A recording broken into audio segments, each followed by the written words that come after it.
This is the Reading with Rochelle podcast, where we will explore history we never learned in school but wish we had. I'm Rochelle Chase, and this week's book is The Spiritual Journey to Anti-Racism, A Travel Guide for White People by Daniel Henderson. In The Spiritual Journey to Anti-Racism, Henderson uses his lifelong learning and journey to help guide others to anti-racism. The book is described as a compassionate but no-holds-barred conversation about the invisible script of white supremacy that infects every white person in the United States. So today I will be discussing The Spiritual Journey to Anti-Racism, a travel guide for white people with the author Daniel Henderson. And just a little bit about Dan. His first book is Confessions of a Recovering Evangelical, and he lives in Washington, Iowa, where he is the director of a grassroots advocacy group, Washington for Justice, and he teaches American history to community college students.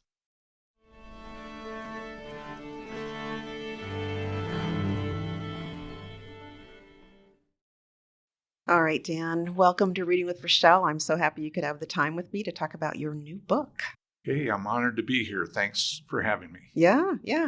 When I heard you speak, I don't think it was at Beaverdale Books. And I think that was the first time I heard you speak when this book came out. And when you were talking about the spiritual journey to anti-racism, a travel guide for white people, I think what really moved me was the vulnerability. This was the first time I heard you talk about it, and you're telling your story, and you're saying some pretty direct things here about what white people need to do. But it was in a way that was approachable. It was in a way that I could tell you were very passionate about this. And so I guess I wanted to ask you why you are very passionate. You feel like this is something that people need to address. They need to come on this journey. They need to do it. Why is this so important to you? And maybe just share a little bit about your journey here and why this is important for others. Well, as I look back on it, it's been a lifelong journey. And it has a lot to do with being involved in teaching history, American history in particular, which includes the Black experience in America. And I've taught that for years and years and years. But it was only maybe until, the past 10 years or 15 maybe, that the stories themselves began to reveal something to me that I had missed. And that was not just that white supremacy existed, because I knew that, but that it was so prevalent in our culture and that I had been affected by it in ways that I didn't even realize. Once I began to put those pieces together, and I began to realize that it's about that inner journey that I was wanting to take to come to terms with the fact that I'd been given what I call in the book a white supremacist script to live by. And I didn't ask for it, I didn't consent to it, but I had it anyway, that I wanted to expose that for myself. But then as I've been going on that journey, I realized every white person in the United States has been born with that script, or they're raised with that. I shouldn't say born, but they're raised in that script. But a lot of white people just don't want to talk about it. They're afraid to talk about it. They avoid it. They think somehow it's going to make them feel guilty. It's sometimes unpleasant because the stories in history are so sometimes awful. They're just horrendous.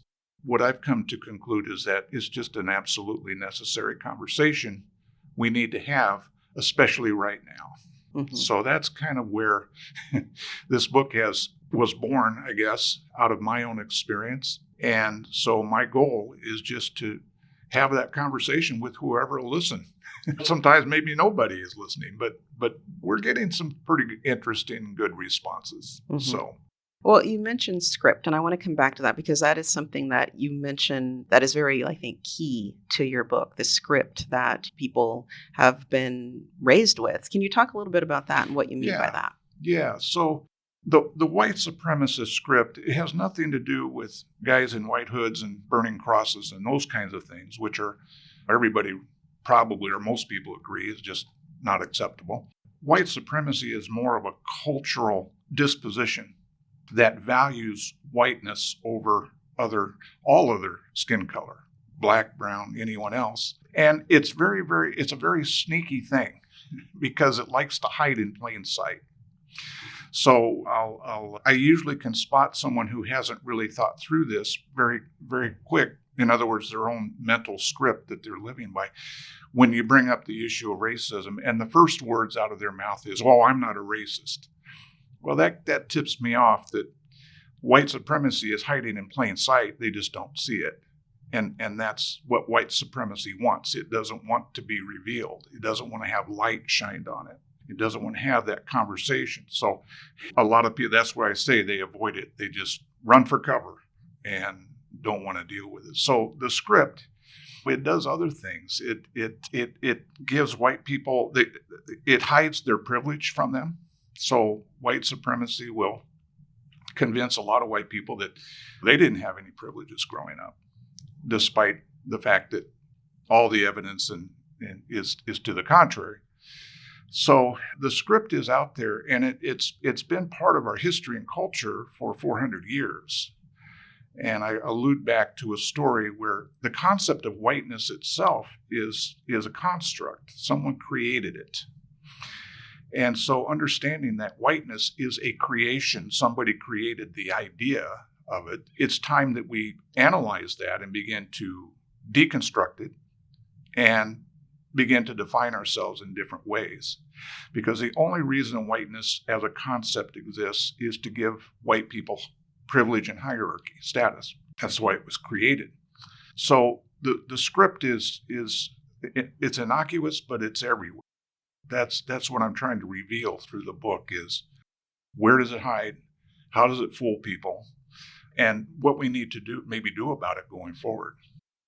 And you have a really good, I think, definition of privilege, because you talk about in the book how most people think of privilege as I was given something. Yeah.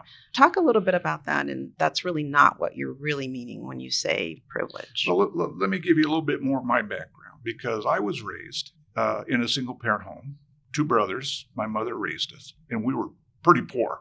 Didn't have my father around. So I could easily be one of those white people who say, hey, I never had any privileges growing up. I had to fight for everything I got. When the reality is, white privilege, at least the way I understand it now, is not something that somebody gives you as a token or a perk or a gift, but it's what you get in terms of benefit of the doubt. So even growing up in my circumstances, I got benefits of the doubt that I didn't even realize. And one example, I'm walking down, I grew up in Council Bluffs, Iowa. So I'm walking down the street late at night, supposed to be home, but I wasn't. And had no fear that as police cars, and actually my mother had called the police because she was worried where I was. And police cars coming by, they finally picked me up. I had the benefit of the doubt, knowing that the police were not out to hurt me. And that's not true for particularly young black males in our society. And there's so many the other one I allude to, the example is a friend of mine, black coworker I had, talked about his experience going to stores and being followed around for one thing, and then accused of shoplifting until he produced his receipt. And in my experiences, most of the time in my life, I never even worried about a receipt. It was the benefit of the doubt. No one was ever going to stop me and accuse me of shoplifting because I'm a white guy. So regardless of how I was raised, I had white privilege. And here's the cool thing that I hope the book will communicate. Once I began to see and understand these things, I couldn't unsee them. I couldn't unlearn what I was now discovering and go back and try to live by the white supremacist script again. It just wasn't going to work. And so it's a funny thing how learning impacts you that way. You learn something new and you can't unlearn it. Mm-hmm. And that's what this is like. Mm-hmm. I liked that you pointed that out too in the book when you were talking about your coworker. And what that brought to mind for me was, as a Black person, even not being a Black male, there's always that weight on you constantly. You're going to check out, the self-checkout. You know you're going to be watched, so I have to be extra careful that I scan everything. Like you were talking about going with your receipt, having that handy. Mm-hmm. It's like you are going to be followed, so it's like I have to be extra pleasant, extra whatever to let people know I'm not a threat. I'm not going to be. So it is an interesting, I think, realization in that part that really stood out to me when you're talking about, oh, wow, this is how that felt. So, Yeah. Some of the background reading I did for this book, I learned that just day-to-day living for some Black people is very stressful just because of that. mhm, Again, it's a benefit of the doubt. I don't stress out going to the store, but for some Black people, it is a stress, and that builds up over time, and it even can create medical problems for people, mental health issues many times that a lot of white people just would. I mean, there's stress in life. We all have stresses, but it certainly isn't because of the color of my skin.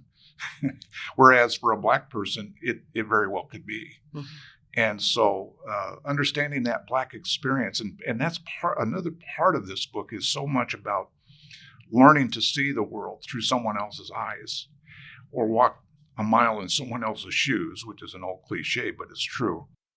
That's really where I go in the book to try to help white people understand the spiritual journey is about putting yourself in the shoes of someone else like that. What stress do they experience? Or there was another example, a guy walking through his neighborhood. He lived in a white middle-class neighborhood, but if he didn't take his daughter with him, he would have the police call on him because the neighbors didn't understand why there was a Black man walking through their neighborhood. right. What a stress. So those are some of the experiences that I think are important to think about those are privileges of the white skin that I have. And that's part of that white privilege that I talk about. It exists, and not talking about it doesn't make it go away. Talking about it helps bring us to a point of reckoning with it and having a kind of face-to-face confrontation with it. And so I have a whole chapter in the book about that confrontation, which can be pretty intense for white people when they realize, yeah, I've been living this script for a long time and I never realized it. And the issue about the script is it harms people. It harms people of color. And so I may not be guilty of an overt racist thing, but I'm still complicit if I don't take responsibility for that white supremacist script that I've been living with and try to disrupt it in some way. Mhm. Your book is organized when you're talking about people having to realize these things. Your book is really organized as a journey. It really is kind of taking the reader through these different phases, and it offers at the end of each chapter, you've got additional resources. You've got mindful things to think about, meditations of how to really envision this, which really kind of helps the person do that introspection. But what I liked also was not only has it arranged like a journey that you have the map, but your chapter headings are just so intriguing, like starting with the plantation of whiteness, then going to the forest of guilt and shame. I like how the chapters also tie into that journey aspect of it. And these are the different parts of this realization, this journey to anti-racism. This is kind of what you're going through. So could you talk a little bit for someone who hasn't read that, give them a little bit of an idea of what this journey looks like? Yeah, I've learned over the years that, and part of this is from teaching. I've been a teacher for 30, 40 years, that most people learn better metaphorically than they do literally. So if I were to sit down and write a book or talk to people about white supremacist script, just from a more of a cognitive point of view, and here it is, here's the research, it's all true, but it probably won't have the impact as a metaphorical journey would, where you put yourself in the place of the person taking this journey, starting out at the plantation of whiteness, and the plantation of whiteness is simply coming to realize what whiteness really means, what it is and what it isn't. It's not a race, it's an ideology. And then going from there to the garden of white privilege, which is a beautiful garden on a plantation where white people have been enjoying the fruits of the garden on the backs of other people for their whole lives. And from there we go, there's lots of different places. You mentioned the forest of guilt and shame. That is a critical part of the journey, because a lot of white people, once you start going down this road of talking about the inner racism or inner white supremacy, I don't like to use the word racism so much. It's more about white supremacy. They're tied, obviously, but once you start going down that road, a lot of white people will turn back because they start feeling guilty. They think you're trying to make them feel guilty. And in the book, I point out, well, there's really two kinds of guilt. One is bad guilt, the other is good guilt. And the bad guilt is trying to make somebody feel guilty for something they didn't do. I had students that used to complain about that all. You're punishing me because someone else did. All right, we'll figure it out. Nobody likes to be punished for something that they didn't do or what someone else did. That's bad guilt. But the good guilt is coming to terms, like I said earlier, with the fact that I've been complicit in the system. I may not have even done anything overtly racist, but I've been complicit within the system.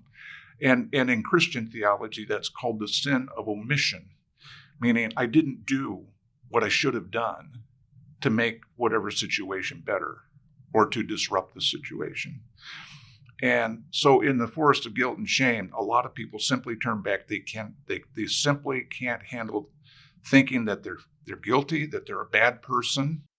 If they can continue to go through that forest and confront, and in the forest I put this monster. It's the monster of white supremacy, which is really ugly. But if you keep going and not turn back, then you eventually run into this monster and you have to confront it. And I draw an allusion to a movie. I won't go into that, but what prompted that idea was a movie I saw, which had a monster in a forest, and it was very, very realistic, and it tied in immediately to what I was thinking about in terms of coming to reckon with white supremacy. So I put that in the book. And then from there, if you can confront the monster and have a kind of a showdown moment and then move beyond it, you begin to go into the valley of empathy. You begin to learn that becoming anti-racist isn't about feeling guilty about things. It's about having empathy. So we have the valley of empathy, which ties in a lot to my study of history. So understanding the stories, not just from an intellectual point of view, but from an empathetic point of view. What if you were Frederick Douglass and you were being attacked or whipped by that master? So I put in a lot of stories like that from history, including historic sites that I visited, which have really been transformational for me. I don't know if it would be for everyone, but when I visit a historic site, such as Tulsa or plantations in the South, and put myself in the shoes of people that went through that, it changes you. And what it begins to do, or what I think it did for me, is it began to rewire my brain. That's rewriting the script. You have to learn to rewrite the script. The script doesn't go away by itself until you take definite action to rewrite it. And things like studying history, going to historic sites, there's lots of ways. But those were ways that I could rewrite the script. But the journey actually goes through another place called the Mountains of Compassion, because what I learned is empathy is just the starting point for becoming anti-racist. It's not the end. Because empathy is more of an emotion. It's kind of like, oh, I feel what you're feeling now. I understand because I put myself in your shoes. But we have to be moved to a point of action. And that may not be enough. So what I learned is that we have to go to the mountain of compassion and learn what compassion means, which means taking action to relieve the pain of another person. That's what compassion really means, literally, from its word origin. So when I reach a point of compassion, then I can go into what, at the end of the book, I call the streets of anti-racism. And so it's this whole metaphorical journey. But what I've learned is that people that are reading it say, oh, yeah, they identify with that journey and the places better than even the intellectual concepts. But they're getting it as well. But they're learning it through metaphorical imagery, if you will. So that was deliberate. That was because, and part of that's just the way I learned too. I learned best through images and visual and metaphors. We're at a really important historic point in time, and at the end of the book, I bring in just where we are historically right now. In fact, this election coming up, and I don't know if you want me to talk about Sure. the election or not. Go ahead, yeah. But to me, this election is a turning point. We're at a fork in the road at this point in time, and what I mean by that is, yeah, it's about preserving democracy and maybe electing the first woman of color as president, which would be terrific. But I think as a nation, we are also at a turning point of deciding, are we going to continue to be a nation of white supremacy, which is represented in, I think, in the presidency of Donald Trump or the candidacy of Donald Trump? Or are we going to embrace not just a woman of color as president, which would be terrific, but are we truly going to embrace that we need to develop a multicultural, multiracial, multireligious society that includes everybody? Because frankly, we have never had that before. I mean, we think we've made progress, but we really have. That's another lie of white supremacy, is to say, oh, it's a problem of the past. We've made so much progress.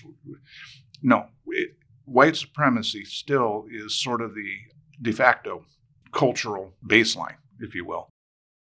I wanted to touch upon your empathy and compassion, because when I read that section, and especially coming on the heels of you talking about the church and how religion or evangelical religions, Christianity, etc., has helped to kind of further these or cement or been the origination of this white supremacy outlook.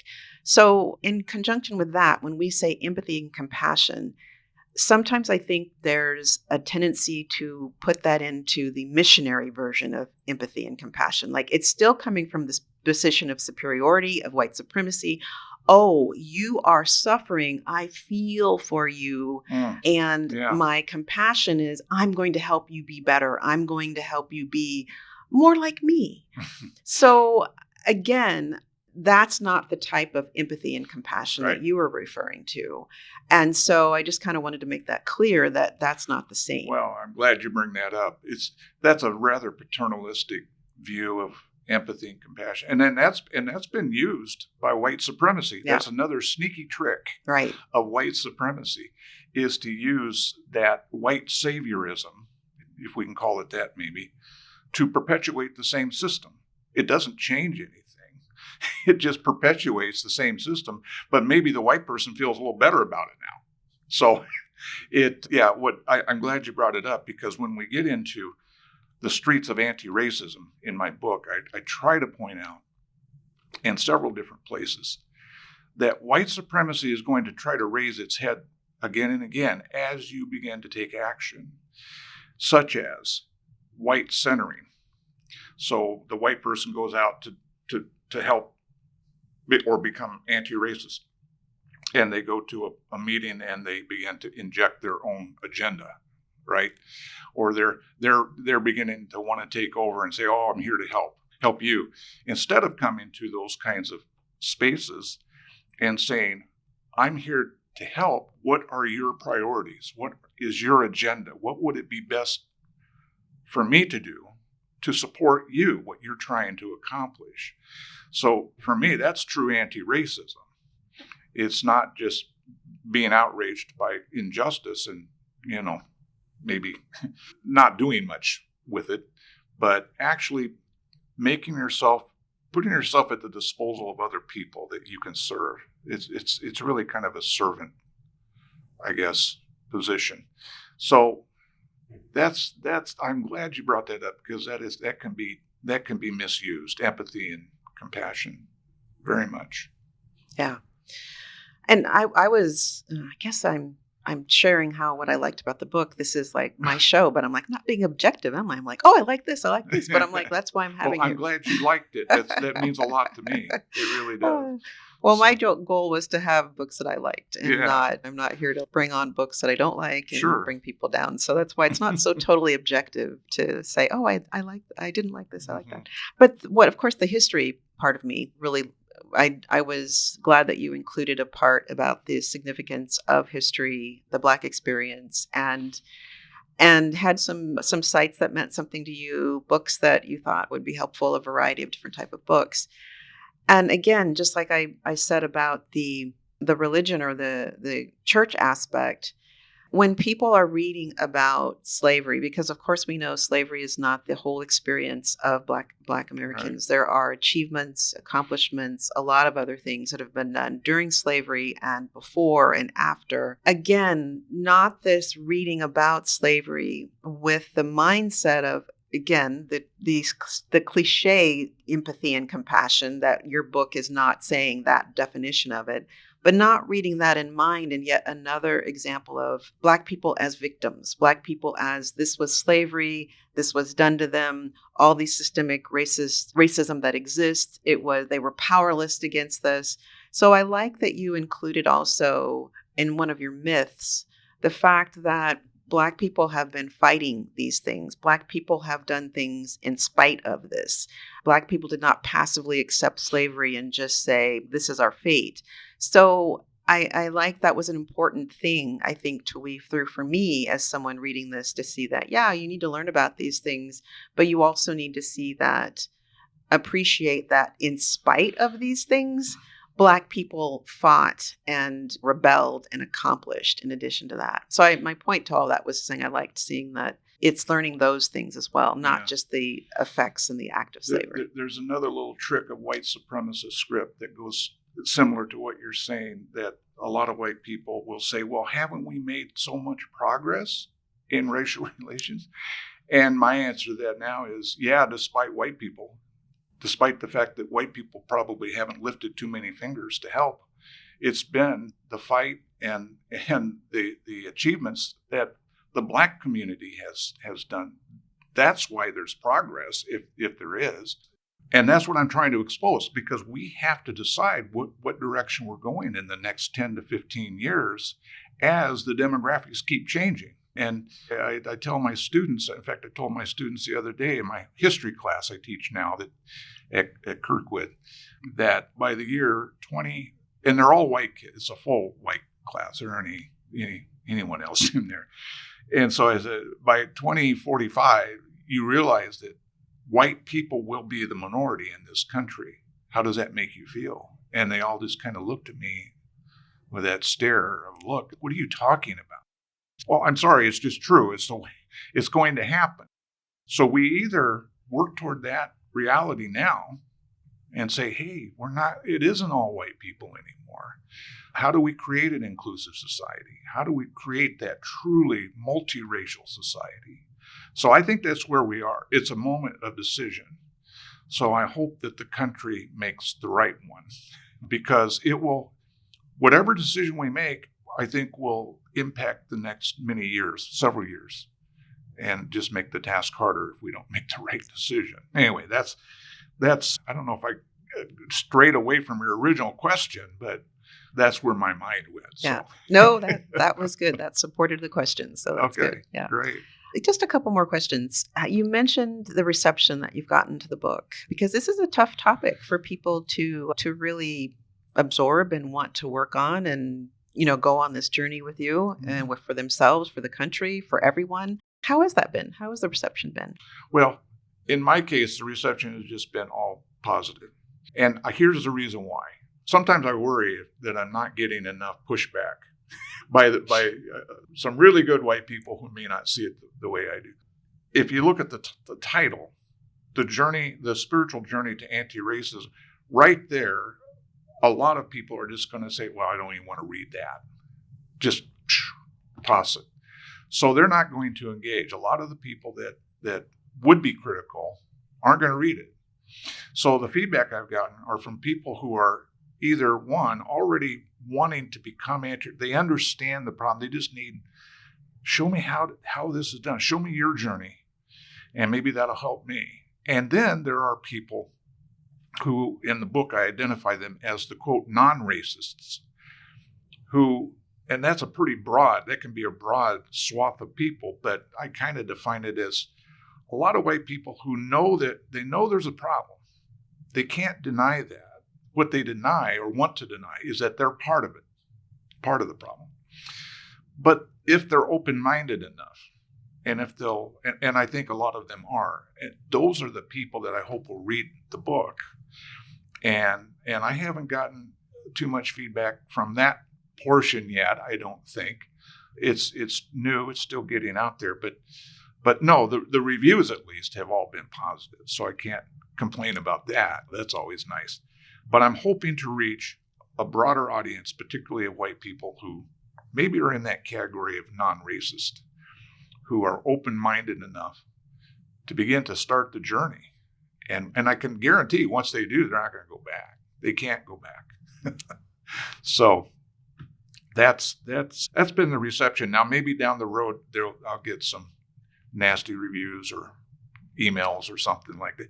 I'd almost like to, just so I know that somebody's out there engaged with it, and they may be turned off by it at first. But I can tell you this: it will plant a seed, I think, even for those folks that might react initially. Because if they do read it and they read story, there's a story. This goes back to your other question: the stories in history. But if they read the story, for instance, of Reese Taylor, that I include in the book, that woman was an absolute hero for standing up. She was raped by 6 white men in Alabama back in the 1940s, and yet she stood up and went to court. Now the men were found, they weren't prosecuted, but she stood up, and actually what came out of that was a big impetus for the civil rights movement, because Rosa Parks was her activist advocate. And Rosa Parks blasted that story all over the country through the NAACP and different networks. And it had an impact. But somebody like Reese Taylor needs to be remembered and honored for her bravery, her courage. And I looked her up. She just passed away in 2019. She was like in her 90s. But what a woman of courage and honor to do what she did. Those are the kinds of stories that need to be included in our history books. You read about all kinds of people in there, but Reese Taylor and so many others are important for our collective memory, because those are the things that will help to rewrite that script. You can't read the story of Reese Taylor and not realize that white supremacy is at work there. That's just not going to do it. So anyway, we'll see what the reception is down the line. Well, it's great. I'm glad you're getting that reception. I'm glad people are reading your book. Yeah, me it's too. Needed. It's needed. Yeah. So speaking of that, tell me where people can get your book, where they can find out more about you. Sure. Well, it's on Amazon, of course.